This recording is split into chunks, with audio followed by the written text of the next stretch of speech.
Benvenuti e bentornati. Oggi, come avete già visto dal titolo e dalla copertina, andremo a parlare di come provare ad uscire da situazioni di forte tristezza, di depressione, di rabbia, un qualsiasi stato d'animo molto difficile, anche in un momento di ansia. E poi mano a mano che vi spiegherò, vi farò anche degli esempi per farvi capire che cosa intendo.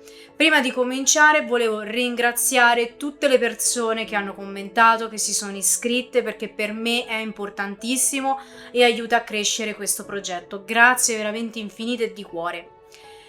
Allora, perché ho deciso di fare questo video? Ho deciso di fare questo video perché le 2 settimane passate mi sono imbattuta in 2 circostanze che per certi versi hanno un po', come posso dire, delineato quello che sono stati i miei ultimi 2 anni, ma anche un po' l'ultimo periodo. Che cosa intendo? Ovvero, queste 2 persone, per quanto abbiano 2 vite apparentemente differenti, hanno dei tratti molto, molto comuni. Hanno età differenti e situazioni differenti, come dicevo prima, però queste 2 persone hanno un fattore in comune, ovvero prima di fare la scelta di vita che fanno attualmente loro lavoravano, quindi avevano tutta la giornata molto impegnata, esattamente come ero io precedentemente. Poi con l'arrivo di figli e famiglia, e io qui non li ho, loro hanno deciso di lasciare il lavoro per poter stare a casa e crescere dei figli. Il fatto è che i primi anni è andata bene, diciamo così, ma anche più di primi anni, 10 anni, 15 anni è andata bene. Poi all'improvviso però la vita ripetitiva di tutti i giorni e il fatto di avere tanto tempo per restare a casa e restare da soli le ha portate sempre di più a smettere di fare le cose in casa, smettere di occuparsi dei figli e a generargli una forte depressione e una forte ansia per qualsiasi accadimento. Tant'è che una di queste 2 persone è morta la madre 7 anni fa e questa persona sta ancora male. Non voglio assolutamente giudicare il fatto che questa persona stia male per sua madre. Perché vi dico questo? Perché questa persona nel momento in cui è morta la madre ha passato 7 anni in casa, con lo stile di vita che vi raccontavo prima, e ha iniziato a pensare costantemente, continuamente, perché poi mano a mano ha sempre smesso di fare qualsiasi cosa anche in casa. Quindi non va più a fare la spesa, non esce difficilmente, non cucina, non rifà i letti, niente di tutto ciò. E quindi questo cosa comporta?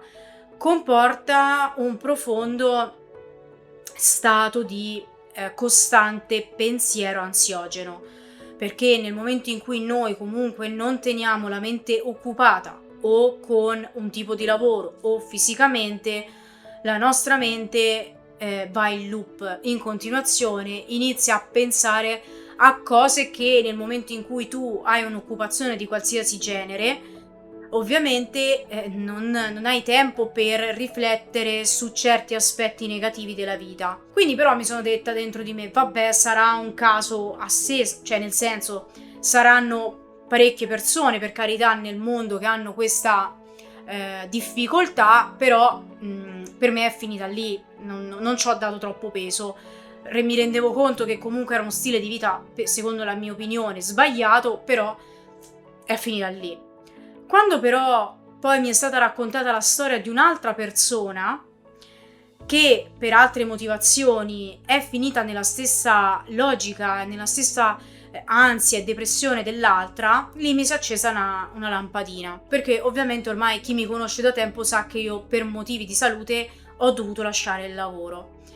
E fatto sta che molte volte, non nego, per quanto io occupi la mia giornata, ho molto tempo per stare da sola e pensare. E questo pensare costante, anche quando avvengono delle cose negative nella mia vita, mentre magari prima era un pensiero così come facciamo un po' tutti, passeggero, o comunque sì, ci ragioni, ma è passeggero, avendo più tempo la mente cerca i cavilli in quell'asse di negatività, cioè veramente ne cerca tantissimi.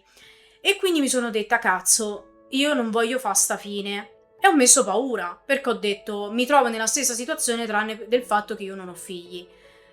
E quindi mi ricordo anche che quando è iniziata il burnout, l'ansia, la depressione dal punto di vista lavorativo, mi ricordo che il primo mese passavo moltissimo tempo a letto, sia a riposare che a piangere, perché comunque per me aver lasciato un lavoro, una carriera è stato un grandissimo, enorme fallimento. Però inconsapevolmente sapevo che se avessi continuato in quella maniera la fine sarebbe stata solo che negativa, peggiore di quella che già era. E quindi dissi al mio compagno: prendiamo un gattino. Anzi, vi dico di più, ho visto la foto di questo gattino che avevano abbandonato e mi si è illuminato il mondo. E quindi dissi a lui: prendiamolo per favore, perché so che lui mi aiuterà ad uscire da questa problematica. Il prendere un gattino, ora certo, non tutti possono prendere un gattino, poi infatti vi darò altri esempi, intanto parto da questo.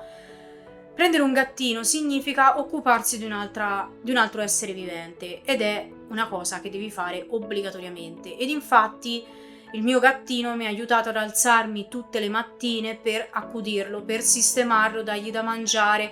Poi lui prendeva tutte le malattie di sto mondo ed è una cosa indescrivibile, perché non si regge.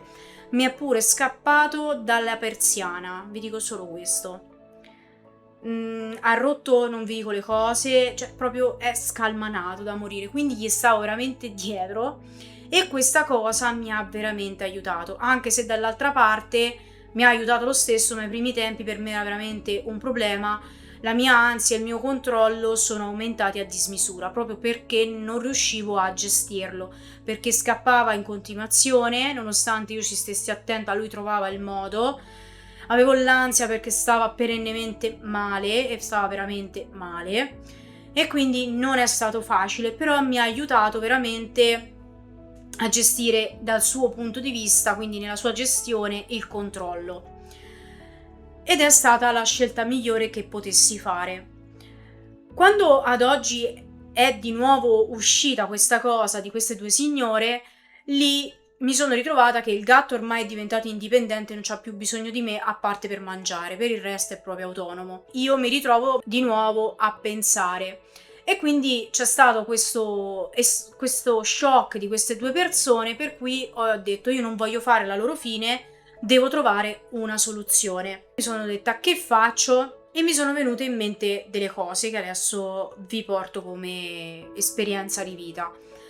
La prima sicuramente è stato il fatto che quando soffri di depressione ed ansia, per quanto difficile sia uscire da quella situazione, ho notato, come vi ho detto nel precedente video, io ho la depressione da quando ho 14-15 anni e l'ho passata sempre a letto anche per colpa delle medicine stesse.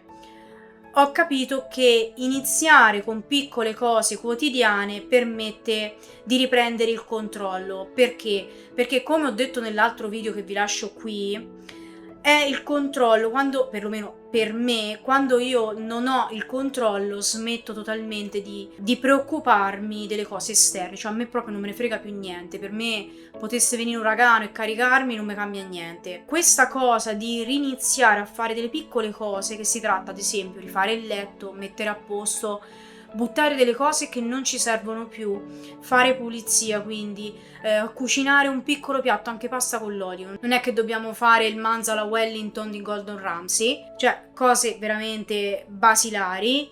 Aiuta la mente a riprendere il controllo sulle piccole cose. L'altra cosa che mi ero scordata e che mi è tornata in mente in questi giorni, che ho deciso appunto di dare una scadenza giornaliera a delle attività affinché mi aiutino a non finire in quelle condizioni, è stato che mi sono ricordata di quando io a 17-18 anni ho fatto volontariato all'interno di una comunità religiosa.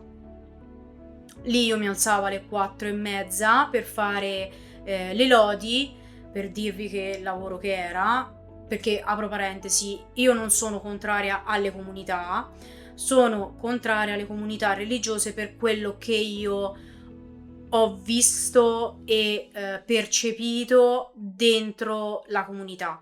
Io facevo la volontaria, quindi era già diverso e c'era andata per scelta proprio perché avevo la depressione e tanta ansia e quindi insieme ai miei genitori abbiamo pensato che era un modo anche per imparare a socializzare con le altre persone, comunque c'erano delle persone che gestivano problematiche molto più gravi delle mie e che quindi magari mi avrebbero aiutato, però sono contraria. Poi se volete sapere la storia di come è andata in comunità, se volete avere delle informazioni eccetera, scrivetelo, mi raccomando, nei commenti. La comunità, per quanto da una parte per me sia stata negativa più per le logiche, aveva delle regole molto ferree. Queste regole, infatti, permettevano alla mente di riprendere il controllo della giornata. Io mi alzavo alle 4 noi in realtà ci alzavamo alle 4:30 della mattina per fare le lodi, alle 7:30 mi sembra o 6:30 c'era la colazione e poi ognuno aveva dei compiti specifici. C'era chi cucinava, chi zappava l'orto, chi stava in lavanderia, chi sistemava la dispensa, quindi teneva conto delle scadenze, quindi si cucinava in base alle scadenze. C'erano un milione di attività in base alle proprie possibilità. Lì c'erano bambini anche di 12 anni, 14 anni a salire, quindi c'erano anche persone di 40 anni. Con, vi giuro, i peggio problemi sulla faccia della terra, quindi io in confronto non ero niente. Però comunque è servito, perché? Perché effettivamente persone che hanno avuto problemi di droga, problemi di alcolismo, poi ripeto, lì ce n'erano veramente tante le problematiche, l'aver dato indottrinato, anzi userei proprio questa parola, le persone a svolgere dei compiti in una determinata maniera. Vi faccio un esempio: io solitamente apparecchiavo e dovevo apparecchiare mettendo precisamente la tovaglia da entrambi i lati. Io dovevo contare i quadretti, infatti tutte le tovaglie erano quadrettate, non so se si dice così, perché dovevo mettere l'esatto numero di quadratini da un lato e dall'altro. Lo so, può sembrare veramente esagerato, ma in un contesto del genere in realtà aiuta la mente a rifocalizzarsi. Ho preso l'esempio della comunità perché effettivamente, ora non vi dico di prendere la tovaglia a quadretti e metterla para da entrambi i lati, ci mancherebbe, ma le piccole attività, come vi dicevo prima, sono veramente utili, scandiscono il tempo della giornata e aiutano la mente a restare inquadrata senza esagerare, cioè dargli comunque un equilibrio che non sia appunto portato a pensieri autodistruttivi o negativi. Ho preso l'esempio delle due signore della comunità di rifare delle piccole azioni durante il giorno perché praticamente nessuno può cambiare la nostra vita. Molte volte quando perdiamo il controllo ed entriamo in depressione o in ansia, inconsapevolmente facciamo le vittime, io in primis, per cui diamo la colpa all'esterno, per cui tutto ci fa paura, tutto è sbagliato, che so io, tanto non cambierà mai nulla, insomma ci sono questi pensieri autodistruttivi. E questi pensieri, se tu ce l'hai, sì, c'è il supporto psicologico, psichiatrico, per carità di Dio, però loro sono un supporto. Se non ci prendiamo noi la responsabilità di cambiare la nostra vita, sempre che ne siamo consapevoli, attenzione, sempre che ne siamo consapevoli, perché ovviamente se non lo siamo, per noi quella è la nostra vita, cioè avere l'ansia, avere la paura di uscire di casa e che ci succeda qualcosa e non abbiamo consapevolezza, non prendiamo il distacco da questa paura, per noi quella è la vita. Cioè noi non riusciamo a venire fuori da quella logica di pensieri e per noi sono reali, punto e basta. Quindi non è così scontato come effettivamente ve lo sto ammettendo, per carità. Fatemelo sapere, mi raccomando, nei commenti se state passando un momento difficile, se voi avete trovato altre modalità, come avete fatto. Sempre come vi dico, condividete con gli altri affinché possiamo aiutarci fra di noi. Quindi la responsabilità è soltanto la nostra, non possiamo lamentarci di quello che ci succede se noi non facciamo niente, se noi non cambiamo niente di noi stessi, soprattutto a livello mentale. Per questo vi dico, iniziare da piccole azioni aiuta a riprendere il ritmo. Poi dopodiché va fatto anche un lavoro a livello mentale. Io infatti mi sono data degli obiettivi settimanali, per cui questi dovrebbero in teoria aiutarmi a gestire la mia mente. Quindi fare tutte le mattine almeno 20 minuti di meditazione, fare una colazione di 20 minuti, lavorare almeno 6 ore e poi la sera 2 volte a settimana ho messo la corsa, 3 volte a settimana ho messo i pesi ed infine la sera 20 minuti di meditazione tutti i giorni tranne il sabato sera e la domenica. Ora, non è che va fatto in maniera tassativa tutti i giorni, tutte le settimane, ovviamente, perché questo non aiuta la mente, anzi il contrario. L'importante è non saltare 2 giorni nel momento in cui si inizia. Ora, ovviamente capisco che non tutti possono fare 20 minuti di meditazione, possono fare 20 minuti di colazione, eccetera, eccetera, per carità, però cercate di trovare un momento che sia per voi in cui dedicate un'ora esclusivamente allo yoga, alla ginnastica, alla corsa, alla meditazione, al fare, scrivere nel diario, eccetera, eccetera, perché questo aiuta la mente a ripartire ma allo stesso tempo a ritrovare un equilibrio. Che questo sia fatto la sera o sia fatto la mattina è indifferente. Sta a voi deciderlo in base alle vostre abitudini. Sapete benissimo che io non do regole, non dico neanche quello che dovete fare. Questa è quello che io ho cercato di apportare su di me che mi sta portando dei benefici. Quindi lo condivido con voi, così come vi ho detto prima, condividete voi le vostre soluzioni. L'importante è iniziare e non deve essere appunto una cosa, come posso dire, chiusa, mi viene questo termine, ovvero, cioè, non è che debba essere fatto per forza così, questa cosa la mattina, questa cosa la sera, perché altrimenti ritornate nel loop del controllo. Deve essere una cosa che voi dovete vivere con piacere, con tranquillità, quindi attività che vi piacciono, orari che vi stanno più comodi, luoghi dove vi sentite veramente bene, a vostro agio.